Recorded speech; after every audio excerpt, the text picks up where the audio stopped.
Welcome to Kamala signature. ఈరోజు నేను నా కాశీ యాత్ర గురించి నా మనోభావాలనేవి మీతో చెప్పుకుందామని ఈ వీడియో చేస్తున్నానండి.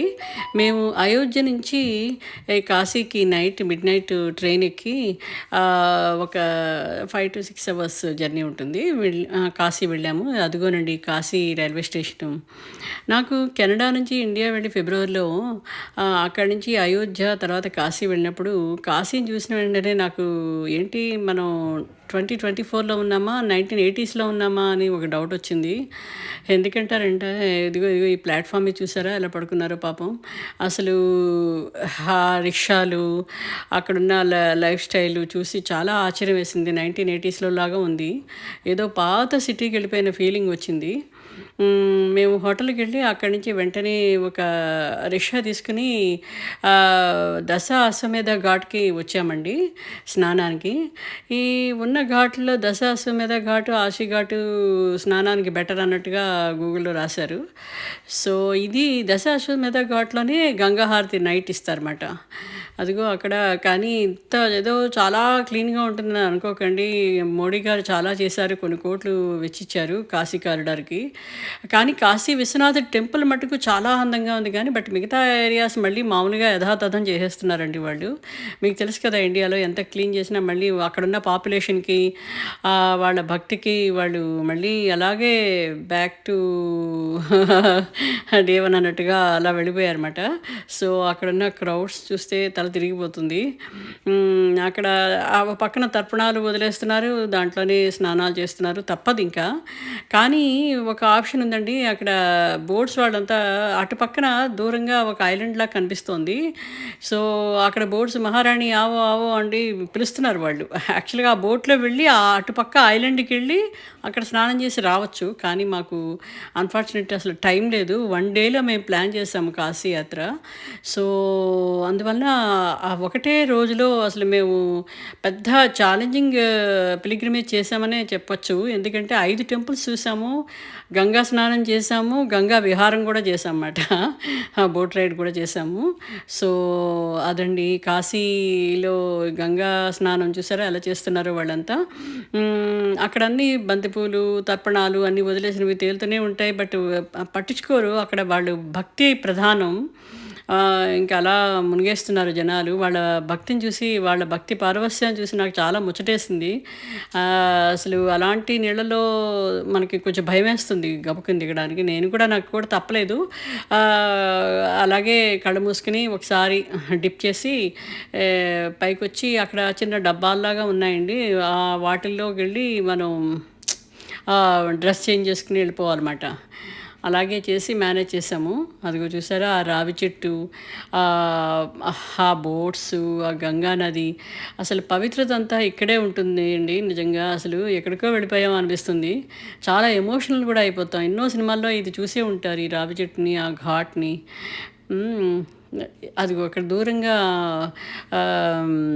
వీళ్ళుంటారు గదా! అఘోరాలు. అఘోరా ఒకాయన కూర్చొనున్నారు. ఆయనకి పూజలు చేస్తున్నారు. చూసారా అసలు క్లెన్లీనెస్ అసలు లేదు. మెట్ల మీద అంతా ఇష్టం వచ్చినట్టుంది. అసలు ఈ ఇక్కడ పైగా ఇక్కడ అమ్మాయిలు చిన్న చిన్న పిల్లలు పాపం దుర్గాదేవిలాగే ఇలాగ మేకప్ చేసేసుకుని ఓ చిన్న ప్లేట్‌లో ఒక అంటే ఇప్పుడు ఒక చిన్న స్టాంప్ లాగా ఉంటుందన్నమాట. అది పెట్టి మనకి నుదుటి మీద ఓంకారం వేసేస్తారు. ఓం నమః శివాయ అని వేస్తారు. చెయ్యి చాపుతారు. రూ. 10 ఇవ్వాలి. వాళ్ళు దాంతోటే బతుకుతున్నారేమో అనుకుంటాం కానీ వాళ్ళంతా ఆ డబ్బులన్నీ వాళ్ళు వీడ్స్ కాలుస్తున్నారండి. పూర్వం అప్పలమ్మలు చుట్టల్ని వెనక్కి పెట్టుకుని కాలుస్తారు. అలా కాలుస్తున్నారు రోట్లో పెట్టుకుని పొగ వదులుతూ. అది చూసి అక్కడ చాలామంది వైట్ లేడీస్ అటు ఇటు తిరుగుతున్నారు. మన వైట్స్ అంతా చాలామంది ఉన్నారక్కడ. ఎందుకంటే ఇది వరల్డ్‌లోనే ఫేమస్ డెత్‌ని సెలబ్రేట్ చేసే సిటీ కదా! వాళ్ళు ఇలాంటి అమ్మాయిల దగ్గర వీడియోస్, ఫోటోస్ తీసుకుంటున్నారు. అది చాలా బాధ అనిపించింది. పెట్టి ఏం రాస్తారో మన హిందూయిజం గురించి అని అనిపించింది. వాటెవర్. బట్ ఇది చూసి ఒక డైరెక్టర్‌కి కూడా ఐడియా వచ్చిందేమో తమన్నాని పెట్టి 'ఓదెలా 2' తీస్తున్నారని. ఇదే కాస్ట్యూమ్‌లో ఉంది తమన్నా కాశీలో. సో, 'ఓదెలా 2' చూడాలి, మిస్ అవ్వకూడదు. 'ఓదెలా 1' చాలా అగ్రెసివ్‌గా అనిపించింది. బట్ 'ఓదెలా 2' ఇలాంటి అమ్మాయిల గురించి అయ్యుంటుంది. కానీ చాలా బాధేసిందండి. చిన్న చిన్న పిల్లలు పాపం అలాగా చాలామంది ఉన్నారు ఇలాగా. వచ్చి మొహం మీద ఓంకారాన్ని వేస్తున్నారు, రూ. 10 తీసుకుంటున్నారు. అంటే భక్తిని కూడా అలాగా కమర్షియలైజ్ చేసేసారన్నమాట వాళ్ళు. చిన్న చిన్న పిల్లలకి పాపం వాళ్ళకేం తెలుస్తుందండి. హ్మ్. ఏంటో ఇంతమంది ప్రొడ్యూసర్లు కాశీలో ఎన్నో మంచి మంచి అద్భుతమైన సినిమాలు తీశారు. వెళ్ళి కొంచెం అక్కడ డబ్బు స్పెండ్ చేసి అదంతా క్లీన్‌గా చేస్తే బావుంటుంది అని అనిపించింది నాకైతే. కొంచెం రెగ్యులరైజ్ చేసి. తర్వాత అక్కడ స్నానం చేశాక మేము ఆహ్, వారాహి టెంపుల్‌ని చూడడానికెళ్ళామండి. 9కి అలా కట్టేస్తారన్నారు. వారాహి దేవత తెలుసు కదా! నైట్ కాశీలో తిరిగి పొద్దుటే గుడిలోకెళ్ళిపోతుందని. సో, 9కి కట్టేస్తారు కాబట్టి గబగబా వెళ్ళాం. కానీ లక్కీగా ఆవిడ సోమవారం కాబట్టి 11 వరకు ఉందిట. వీఆర్ సో లక్కీ మాట. వీఆర్ బ్లెస్డ్ నిజంగా అసలు. అదిగోనండి అతను ఒక నాగుపాముని నల్లటి తాచుని ఆడిస్తున్నాడు. అసలే సన్నటి స్ట్రీట్స్ అండి. దాంట్లో ఈ నాగుపాములు పెట్టుకుని కొంతమంది కుక్కలు, ఆవులు అసలు నిజంగా చాలా భయంగా ఉంటుందన్నమాట. అసలు ఆ క్యూలో వెళ్ళడానికి కూడా. చూసారా ఇది వారాహి దేవత క్యూ మాట. కానీ అసలు వర్త్ అండి. ఇంత కష్టపడినా మీరు కష్టమంతా మర్చిపోతారు. అదిగో తలుపేసేస్తున్నారు అప్పుడే. అక్కడ పైన లోపలికెళ్ళాక ఒక చిన్న హోల్‌లాగా ఉంటుంది. ఆ పైనుంచి చూడాలి మనం. కింద బేస్మెంట్‌లో ఉంటుంది దేవుడు. అసలు ఆ వారాహి దేవతను చూస్తే గూస్ బంప్స్ వచ్చాయండి. నిజంగా ఆ దేవత అక్కడ నుంచున్నట్టు అనిపిస్తుంది. ఆవిడ చాలా పవర్‌ఫుల్. మీకు తెలుసు కదా! పవన్ కళ్యాణ్ గారు ఎంత ఫేమస్ అయిపోయారో. సీఎం కూడా అయిపోయారు ఇప్పుడు ఆవిడ అనుగ్రహం మూలాన. సో, ఇప్పుడు నెక్స్ట్ అది చూసాక మేము కాలభైరవుడి టెంపుల్‌కి వచ్చామండి. అది కూడా ఒక లైన్ అంటే సింగిల్ పర్సనే లైన్‌లో ఉండగలరు. అంత సన్నటి స్ట్రీట్స్ అండి అవన్నీను. ఇంకా గవర్నమెంట్ కూడా ఏం చేయలేకపోతే అలా వదిలేసినట్టున్నారు. చాలా కష్టంగా ఉంది. ఇలాంటి లైన్స్‌లో నుంచుని పైగా రి రిక్షాలని అలో చేయరు. చాలా దూరం నడవాలి. నడిచి ఆ లైన్‌లో నుంచుని కాలభైరవుడిని చూసుకున్నామండి. ఆ కాలభైరవుడి దర్శనం కూడా చాలా బాగా అయింది. ఆ టెంపుల్‌లో ఏంటంటే మన పాపాలు పోవడం కోసం కొరడాతోటి ఇలా అంటారు పూజారి. అది కూడా చేయించుకున్నాము. తర్వాత నెక్స్ట్ కాశీ విశ్వనాథ టెంపుల్‌కొచ్చామండి. వచ్చి ఇక్కడ రిక్షా వాళ్ళని చూస్తే చాలా జాలేసింది. పాపం రూ. 80 కోసం చాలా కష్టపడి రిక్షాలు తొక్కుతున్నారు. పోలీసులేమో వాళ్ళు రావద్దని కొడుతున్నారు. నిజంగా దరిద్రం సౌత్ ఇండియా కంటే నార్త్ ఇండియాలో ఇంకా ఎక్కువ ఉందా పాపం లేబర్‌కి అని అనిపించింది. సో, కాశీ విశ్వనాథ టెంపుల్ చాలా అందంగా ఉందండి. ఇది కాశీ కారిడారు అసలు మోడీ గారు అంత కోట్లు వెచ్చించి ఎంతో చాలా అందంగా చేశారు. లోపల ఎంతో నీట్‌గా ఉంది. సెక్యూరిటీ అయితే ఏ ఇంటర్నేషనల్ ఎయిర్‌పోర్ట్‌లోను కూడా అంత సెక్యూరిటీ ఉండదు. అంత బాగా చెక్ చేస్తున్నారు. చిన్న చిన్న బ్యాటరీస్ దగ్గర నుంచి లాగి పడేస్తున్నారు. సో, విశ్వనాథుడి దర్శనం చాలా అద్భుతంగా జరిగింది. మన తెలుగు వాళ్ళు అక్కడ కూర్చొని తెలుగు బ్రాహ్మణులు వేదం చదువుతున్నారండి. చాలా సంతోషం అనిపించింది. సో, అది చూసుకుని బయటకొచ్చి ప్రసాదం తీసుకుని బయటకొచ్చాము. చాలా సెక్యూరిటీ ఉందండి. ఎందుకంటే చాలా బాంబు పేలుళ్ళు అయ్యాయట ఇదివరకు. సో, ఇలా బయటకొచ్చిన వెంటనే చాలా విగ్రహాలన్నమాట. ఎంతో అందంగా భారతమాత విగ్రహం, ఆది శంకరాచార్యుడి తల్లి విగ్రహం ఇలాంటివన్నీ ఏవో ఫేమస్ స్టాచ్యూస్ పెట్టారు. ఇదంతా చాలా నీట్‌గా ఉంది. అక్కడే ఒక క్యాంటీన్ కూడా ఉంది. శుభ్రమైన భోజనం దొరికింది లక్కీగా. ఆ భోంచేసి తర్వాత ఈ ఘాట్‌లోనే ఇది లలితా ఘాట్ అనుకుంటా. దాని కిందకి వెళ్ళి బోట్ ఎక్కి గంగా నదిలో ఒక క్రూజ్‌లాగా చిన్న క్రూజ్ చేశామాట. అదిగో చూసారా ఇదంతా కాశీ కారిడార్ ఇది. తర్వాత బోట్ ఎక్కాం.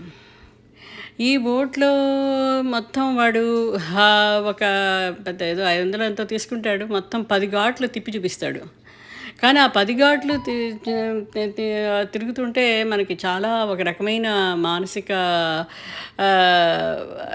ఒత్తిడి, వైరాగ్యం అన్నీ కలుగుతాయన్నమాట. ఎమోషనల్ అయిపోతాం. ఎందుకంటే పక్కనే మణికర్ణిక ఘాటు, అక్కడ శవాల్ని ఇలా ముంచడం, తీర్చడం అన్నీ కనిపిస్తూనే ఉంటాయన్నమాట. ఓ పక్కన శవాల్ని ఇలా ముంచుతూ ఉంటారు. ఓ పక్కన కూర్చొని భక్తుడు ఆ నీళ్లు తాగేస్తూ ఉంటారు. నిజంగా వాడు ఆ భక్తిని మెచ్చుకోవాలండి. అసలు అస్సలు భయపడట్లేదు.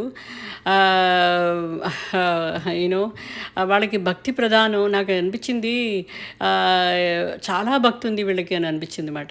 తర్వాత అలా కాశీలో అలాగా బోట్ రైడ్ అది అయిపోయాక సాయంత్రం కాశీలో గంగా హారతి మీకు తెలుసు కదా! చాలా బ్యూటిఫుల్‌గా జరిగింది. అసలు ఎక్సలెంట్‌గా జరిగిందండి అసలు. కొన్ని లక్షల మంది ఒక 10 లక్షల మంది ఉంటారు.